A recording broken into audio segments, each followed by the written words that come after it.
Welcome, Sagittarius. This is Regina from Pacific Tarot, getting ready to do a new moon in Leo reading for you, also coinciding with the total solar eclipse on the 12th of August. So let's get started with a crystal spirit oracle, raw morganite. And 4 and 6, number 46, reduces to a number 10, which is the Wheel of Fortune. So this is speaking to me of some kind of dramatic change, a change that you're experiencing in your material experience, in your physical world, but it's also one that is reflective of something that is changing within you. So I'm going to pull on the guidebook for a little more direction here. Obviously, morganite is a gentle, heart-cleansing stone that's valuable when we wish to release old patterns, wounds, and blockages that are obstacles to loving relationships with others. Meditation with the stone allows connection to divine love, which eases fear of vulnerability and allows us to open to receiving love from others and from spirit. So there's a little bit more here as I try and turn the pages one at a time. So its essential meaning is sensitivity, gentleness, empathy, compassion, the gift of vulnerability, self-forgiveness. That's really ringing strongly here. So no matter how hard the rock over time, water can alter it, making a path where there was none before. And this is immediately bringing up the Temperance card energy, which is one of your cards in the major arcana, Sagittarius. The appearance of this crystal is a sign that this is a time for you to embrace your sensitivity and gentleness. There's no need to be forceful when you can simply be open to what you are entitled to receive. Allow yourself to be vulnerable. As this crystal appears in raw, unpolished form, finding strength in knowing that you do not have to engage in battles that serve no one. You're able to handle whatever dramas are in front of you right now. Your exquisite sensitivity allows you to see things as they are. The conscious universe will be gentle with you, and raw morganite spirit is here to let you know that you have a solid foundation beneath you. Express your gifts of empathy and compassion. I love this. I love this very much. I think this idea that you are cleansing your heart, that you are ultimately forgiving yourself, is one of the deepest lessons of this time for you. I believe that self-forgiveness is one of the ways that you are, feels like unraveling the knots of forgiveness towards the past, towards those that you unwittingly and passionately blamed, found fault with, chastised, criticized in your heart, couldn't believe that people or some would intentionally block, hurt, or discredit you. And you have recently come to recognize how this passion of holding hurt, anger, resentment has been blocking your progress. It's been blocking your abundance. And so I do feel for many of you that this is about really recognizing that self-forgiveness includes seeing your error in reviewing the past and holding on to a sense of injustice, when in its place you're seeing very clearly that forgiving with love, with compassion, with empathy is a game changer. It soothes, it releases that anger, that bile, that bitterness that has stayed with you and held you stuck into patterns of the past, unfortunate stories, heartaches, failures. So this is a huge game changer for you.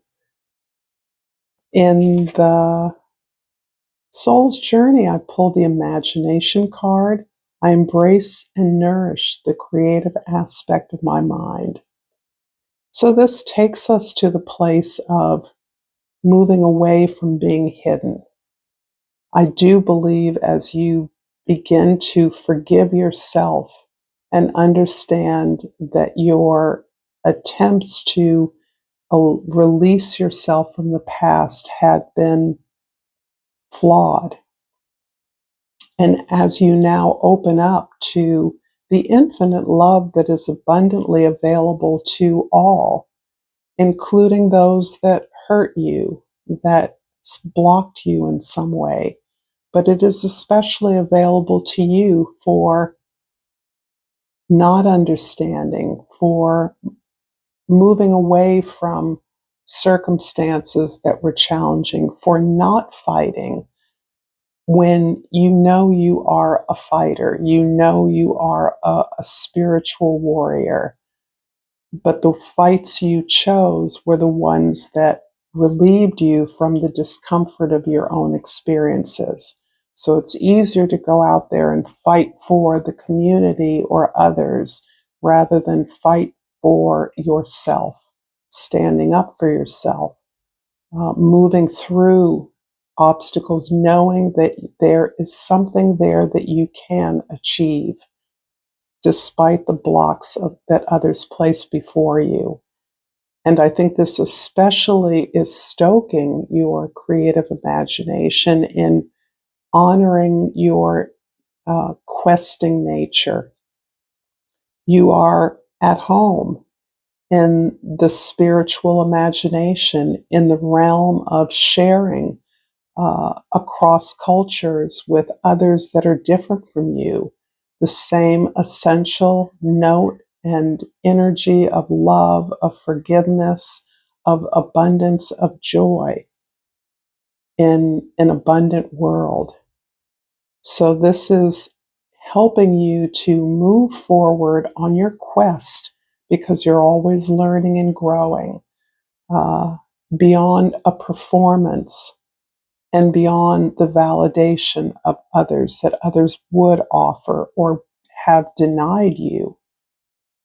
And then that internalization that you're not good enough.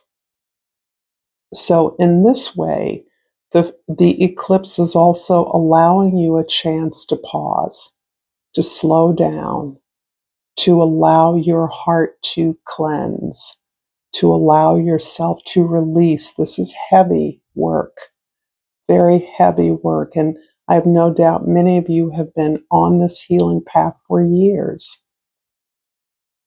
But you are being cautioned to listen, to hear, to see before you declare yourself, before you step out.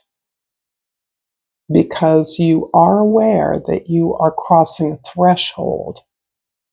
You are moving to the other side of an experience of struggle, hardship. In your present, the Five of Pentacles. Here it is, hardship, or the struggle against hardship, I should say. Fives are always about changes. And for you, you have been working to alter and establish your material security and stability against incredible odds. One of those primary odds is the isolation you've often felt, the loneliness, the rejection, being identified as a maverick or an outlier to the community, a community that you belong to or is a natural part of your cultural experience. Being seen as outside that has been challenging for you. It's not that you are that you belong elsewhere. You come to understand that the support you seek is not in any traditional familial structure. In fact, that you have to seek those associations, those communities that are aligned with your goals and your beliefs. And you have, to some extent, established that for yourself. But it is towards the end of shaking off the limitations that were imposed upon you at birth, through social conditioning, through the expectations of your caregivers, all of the above, that you recognize that this lane is not necessarily your lane. It's certainly not your only lane. That you are challenged for more, to gain more, to experience more.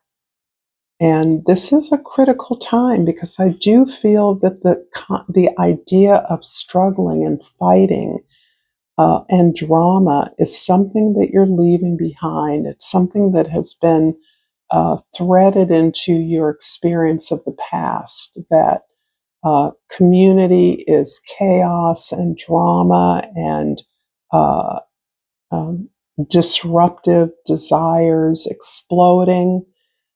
There's a way in which you are not daunted by the struggle, but you see it now as an option, that there are many more skillful, imaginative, creative ways around the limitations you've experienced.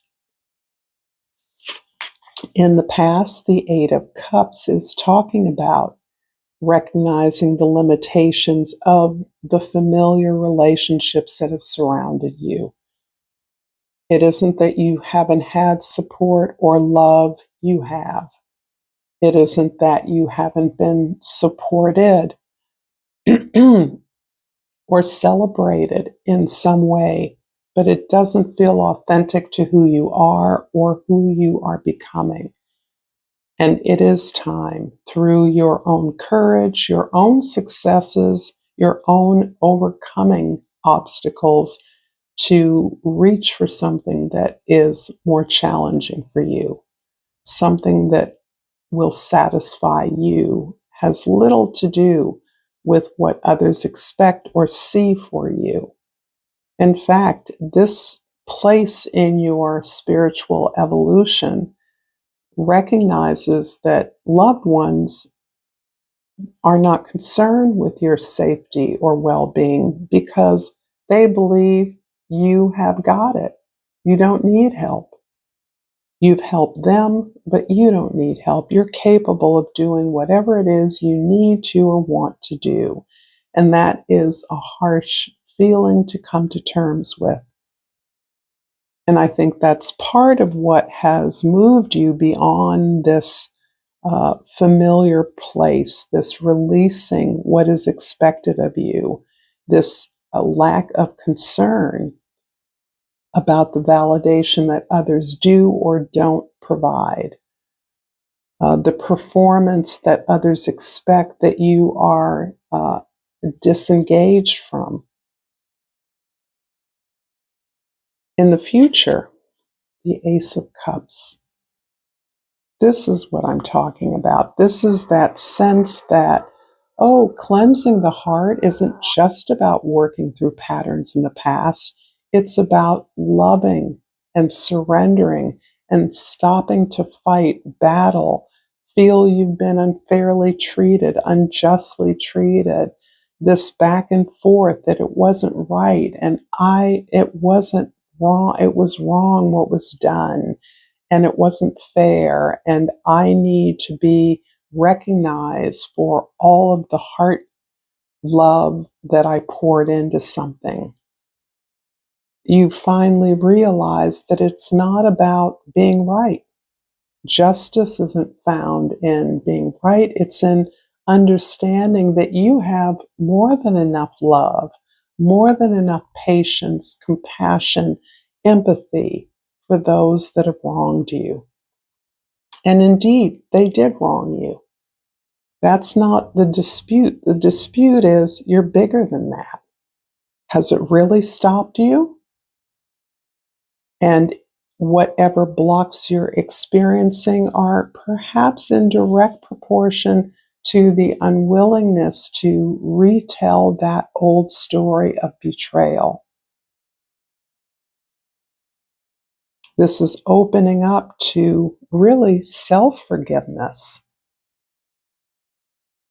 that you did the best you could, and when it wasn't received for what you intended it to be, then you can still recognize your effort as being laudable, the best you could do, coming from a good place. It doesn't change that. And your willingness now to see those involved as needing the same passion, compassion, that your vulnerability is a gift. So this is a beautiful card of cleansing. I really love this idea of heart cleansing that you're experiencing right now. It's empowering you to finally release really some seed oppression that you've experienced over time. If this reading is resonating for you, Sagittarius, please like this video and subscribe to my channel, Pacific Tarot. I really appreciate your presence here, and thank you for your kindness, your comments, your gratitude in whatever way that you express that. I'm here for it. So for the Eight of Cups in the past, I have the Messenger of Earth, the Knight of Pentacles, and Four of Water. In the Five of Pentacles, I have the Seven of Fire and the Strength card. And for the Ace of Cups, I have the Moon card and the Tower. Okay. So let's look at the past here. This Eight of Cups. The Knight of Earth shows that you are willing to work, to continue working towards your ultimate challenge, your ultimate goal. And it feels like some kind of a success for you.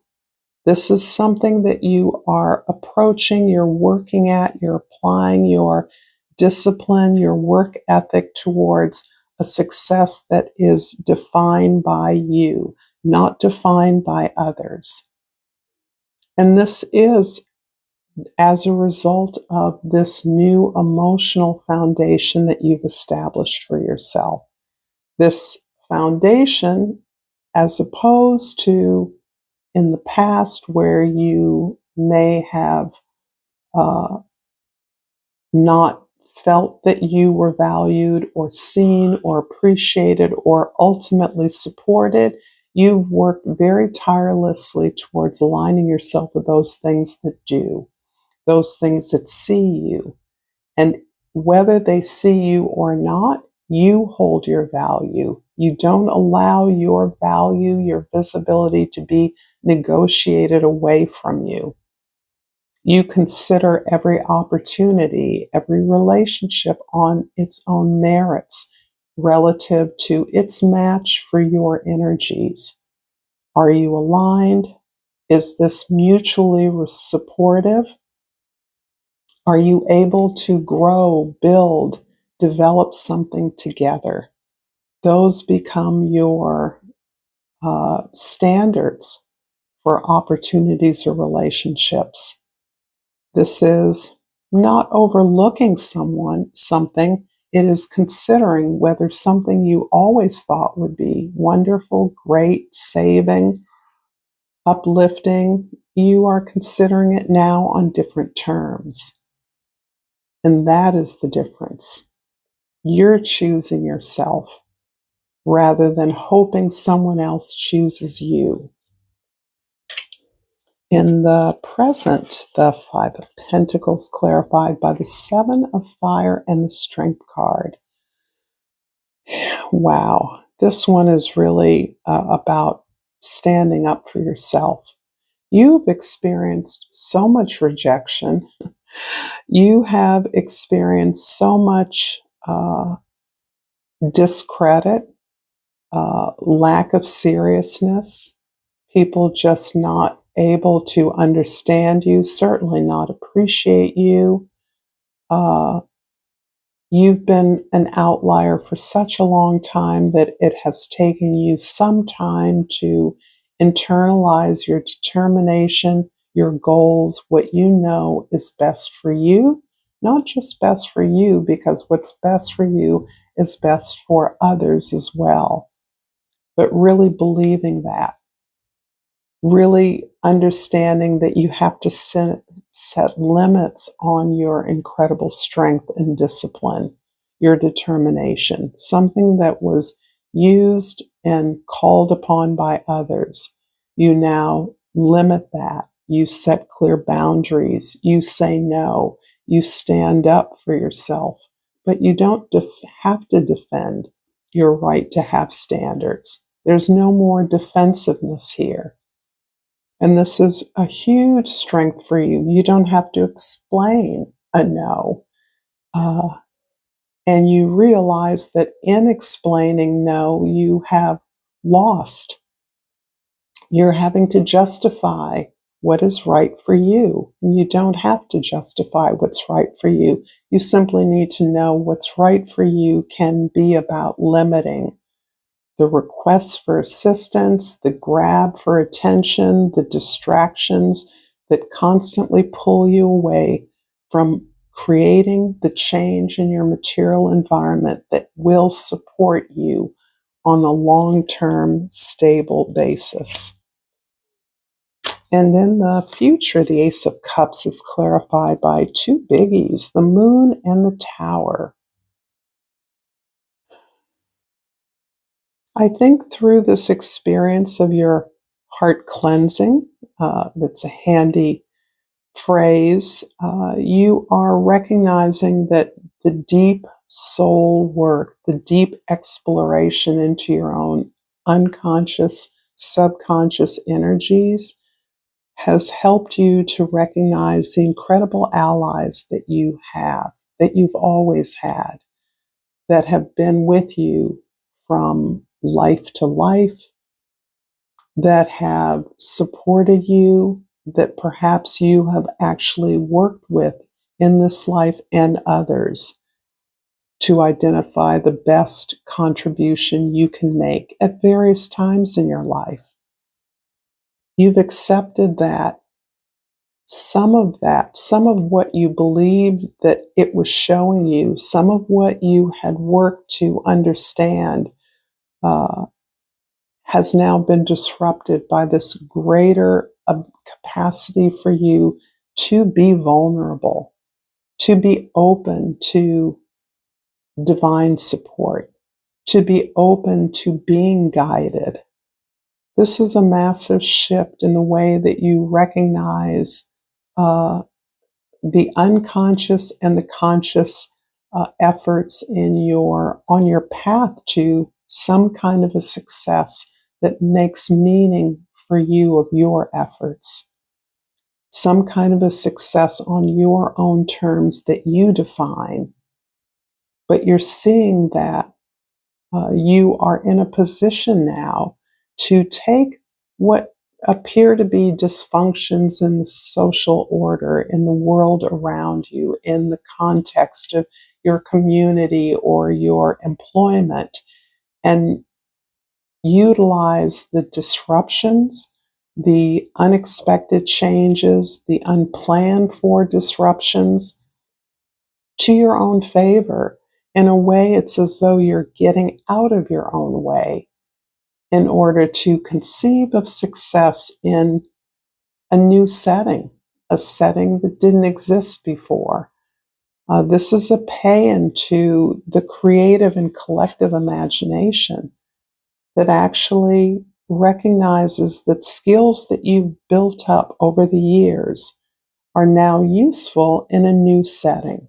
And it's a setting you didn't necessarily plan for or anticipate, but it's one in which you recognize an opening.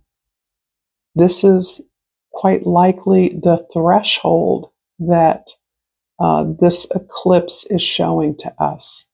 This threshold that requires us to pause for a moment, to slow down, to go within, to listen to ourselves, to allow what's been hidden to emerge before we step out and declare ourselves, before we claim a position. So this is some pretty subtle energy going on here. And between 16 and 18, the star card is the one that is missing. And I believe that that star card is activating you through your experience of heart cleansing. That heart cleansing is releasing the imagination. It's releasing your playfulness that realigns you with your idealism, your humanitarian urges, your natural desire to give love, to attend to the well-being, not just of yourself, but to the planet, to the community. That this is something you now are seeing as achievable in some concrete way, in a way that not only is healing you, but is healing others. Others in the world, others in the community, others you can't see. I am going to finish up this reading with a flower oracle, Sagittarius, and hope this is insightful as I grab this card. And it's the anemone, and the key word is optimism. Look up and look brightly. So appropriate for the Sagittarians among you. So thank you so much for this beautiful reading. Until next time, namaste.